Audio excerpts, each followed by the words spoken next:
Jadi teman-teman tuh harus tahu bahwa kopi itu memiliki sejarah panjang terkait aksi massa, terkait hal-hal yang berhubungannya dengan bentrok dengan penguasa yang zolim, katakanlah kayak gitu.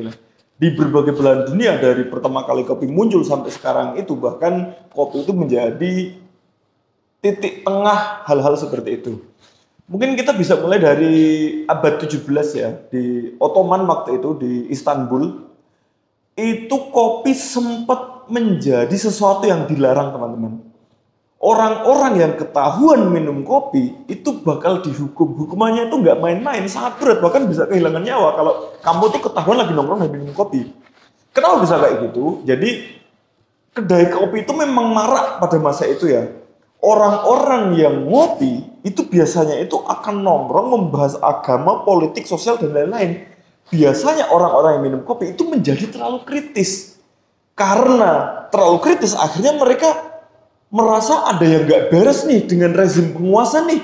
Kayaknya kita perlu melakukan sesuatu agar kita warga menjadi lebih sejahtera. Nah, poin-poin potensi untuk melakukan pergerakan itu terjadi oleh mereka yang nongkrong di warung kopi dan ngopi.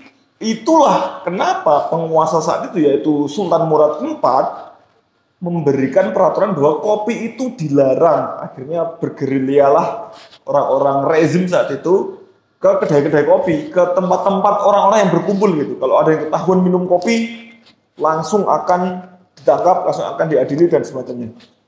Padahal aneh ya, harusnya kan kalau misalnya pemerintahnya bener, rezimnya bener, orang mau ngopi sampai 10 shot espresso, sekritis-kritisnya, nggak akan kepikiran untuk pemerintahnya nggak beres. Ayo kita melakukan demonstrasi. Enggak kan? Kalau pemerintahnya bener, sekritis apapun peminumnya, nggak akan ngapa-ngapain. Jadi poinnya itu bukan ngopi atau tidak, bukan apa yang diminum, tapi pemerintahnya bener dulu. Kalau pemerintahnya bener, mau minum kopi, mau minum teh, apapun, tidak akan didemo juga karena pemerintahnya bener. Makanya itu menurutku tuh peraturan yang aneh itu.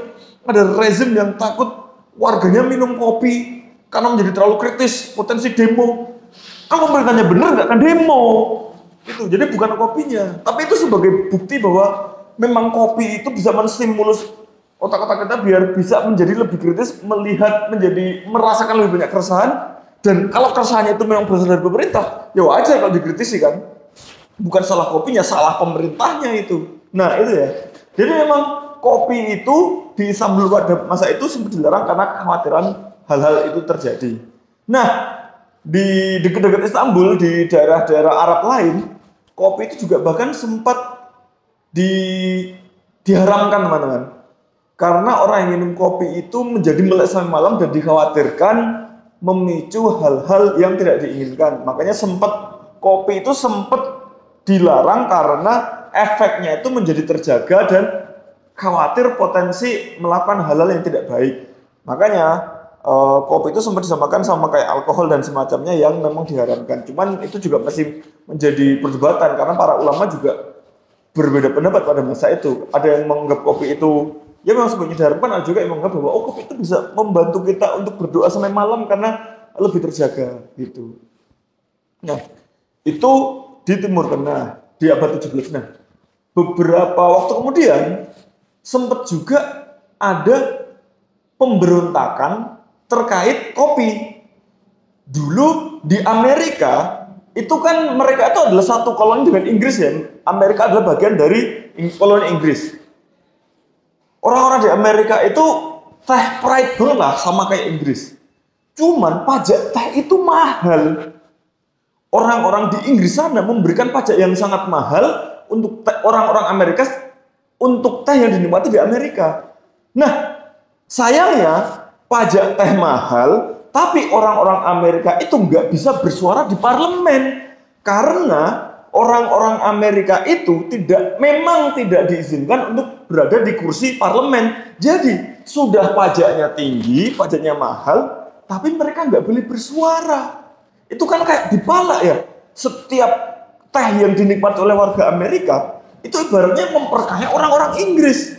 Karena mereka disuruh bayar pajak tinggi, tapi mereka tidak bisa bersuara. Nah, akhirnya gejolak kemarahan itu timbul. Kembali lagi kan, karena penguasanya yang nggak beres, makanya bergejolak itu. Kalau penguasanya beres, nggak akan itu aneh-aneh warganya kan. Nah, karena orang-orang itu marah, akhirnya masyarakat Amerika pada saat itu mendatangi kapal dagang Inggris yang ada di pelabuhan Boston. Ratusan peti berisi teh itu dibuang ke laut sebagai simbol protes bahwa teh itu adalah minuman penindasan, bukan lagi minuman santai. Teh itu kemudian ditolak oleh orang-orang Amerika, mereka nggak mau minum teh lagi. Mereka benci dengan penindasan yang terjadi karena teh, dan akhirnya saat itu kopi dipilih. Kopi itu sebagai simbol perlawanan terhadap teh yang saat itu dianggap sebagai simbol penindasan. Itulah yang kemudian disebut dengan Boston Tea Party. Penolakan terhadap teh, kemudian orang-orang berganti ke kopi. Gitu ya. Itu di Amerika. Nah, di Haiti, yang saat itu masih koloni Perancis, juga terjadi pemberontakan terkait kopi. Jadi pada masanya, lupa aku abad keberapa, coba koreksi kalau aku salah ya. Haiti yang masih menjadi koloni Perancis itu sempat menjadi top global pemasok kopi dunia. Sayangnya, perkebunan kopi yang masif di Haiti itu yang kerja di sana adalah para budak Afrika yang tertindas. Jadi Haiti itu kan pemasok kopi dunia, berarti produksi kopinya kan gila-gilaan. Tapi yang kerja di perkebunan kopi itu adalah budak-budak Afrika yang ya, namanya juga budak, tidak dibayar sama sekali, dipekerjakan secara brutal. Lama-lama marahlah mereka, muaklah mereka. Akhirnya terjadilah pemberontakan oleh para budak di Haiti. Perkebunan kopi dibakar. Pasokan-pasokan kopi yang ada di sana itu dihancurkan.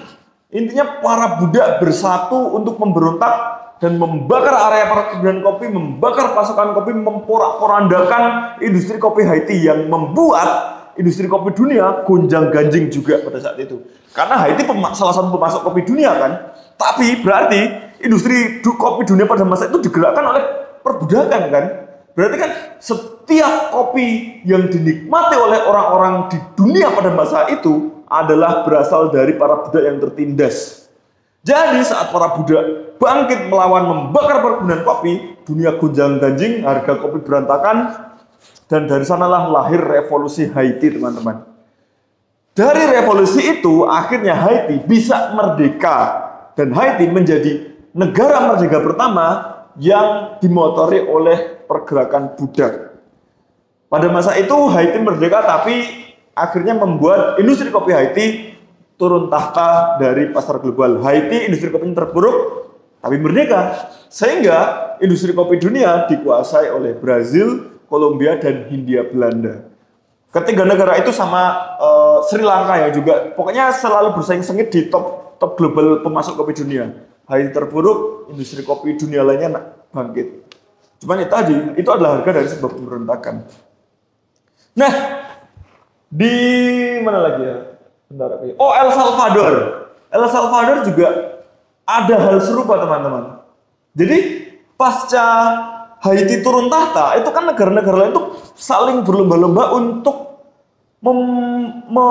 memperebutkan dominasi kopi dunia ya. Salah satunya El Salvador. Nah, pada masa itu sempat El Salvador itu kaya banget dari industri kopi.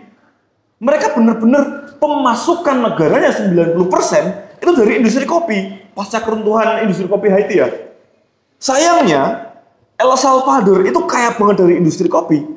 Tapi petaninya menderita. Nah, kurang lebih sama lah kasusnya kayak Haiti pada masa itu. Industri kopi di El Salvador itu dikuasai oleh para elit yang kemudian dikenal sebagai 14 keluarga. Jumlah pastinya sebenarnya nggak 14, cuman itu istilah yang umum ya.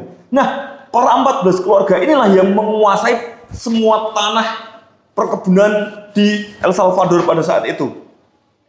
Mereka, perbudakan memang sudah nggak ada sejak ada revolusi Haiti ya. Meskipun di beberapa tempat masih ada praktek-prakteknya meskipun sudah resmi dilarang. Cuman, para pekerja perkebunan pada masa itu dibayar dengan sangat rendah. Bahkan sempat sering terjadi pencaplokan tanah-tanah milik warga untuk ditanamin kopi. Karena kopi menjadi sangat seksi pada masa itu. Tanah-tanah milik warga, milik pribumi itu dikuasai oleh 14 keluarga, diubah menjadi perkebunan kopi, dan mereka yang kerja dibayar rendah.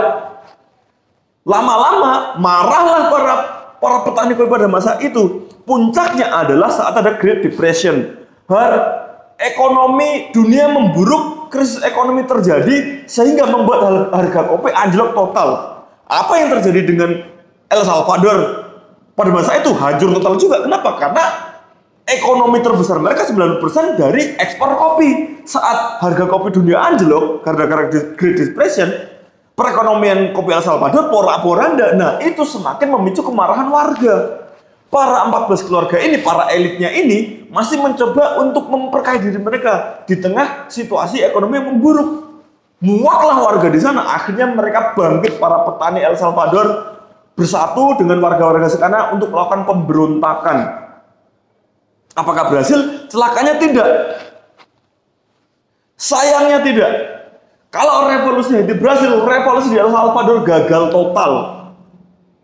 Ekstrim bahkan, 30.000 nyawa melayang dibantai oleh pemerintah gara-gara revolusi itu dalam kurun waktu beberapa minggu. Parah itu memang. Saat warga menjerit, warga protes, tapi pemerintah El Salvador bukannya menerima kritik, malah melakukan pembantaian massal, teman-teman. Gara-gara peristiwa itu, apa ya sebutannya itu? La Matanza kalau nggak salah. Kalau nggak salah itu peristiwa itu dikenal sebagai La Matanza. El Matanza atau La Matanza, lupa aku. Ini adalah peristiwa di mana warga El Salvador, petani El Salvador, penduduk El Salvador yang menderita gara-gara elitnya itu masih berkuasa di tengah kondisi ekonomi yang buruk.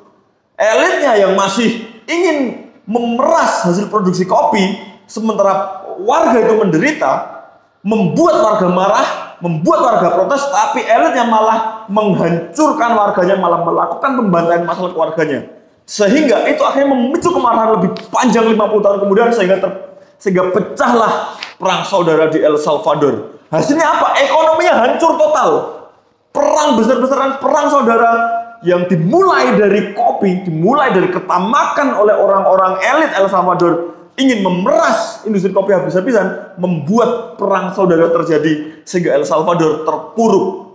Gak ada itu lagi El Salvador menjadi penguasa kopi dunia, gak ada, hancur total.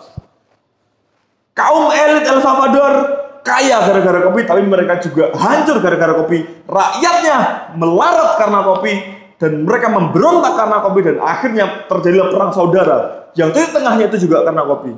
Gitu ya teman-teman. Akhirnya El Salvador terpuruk, dan sekarang industri kopi El Salvador benar-benar tidak semasif pada masanya.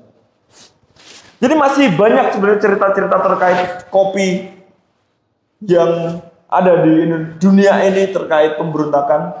Masih ada revolusi Prancis juga, masih ada bagaimana kolonialisme menyebarkan kopi juga, bagaimana komoditas utama kolonialisme itu adalah kopi, tapi kopi itu juga yang memicu pemberontakan dan macam-macam. Tapi mungkin itu akan kita bahas di part berikutnya. Untuk sementara kita sudah dulu, dan ingat teman-teman bahwa kita sudah berkaca pada banyak hal ya, kayak di El Salvador. Pemberontakan masif yang disambut oleh pemerintahnya dengan cara yang brutal, itu akan menghancurkan kedua belah pihak. Tetap sehat, tetap jaga kesehatan, tetap jaga nyawa kalian meskipun kalian sedang berjuang, teman-teman. Dan semoga negeri ini menjadi lebih baik.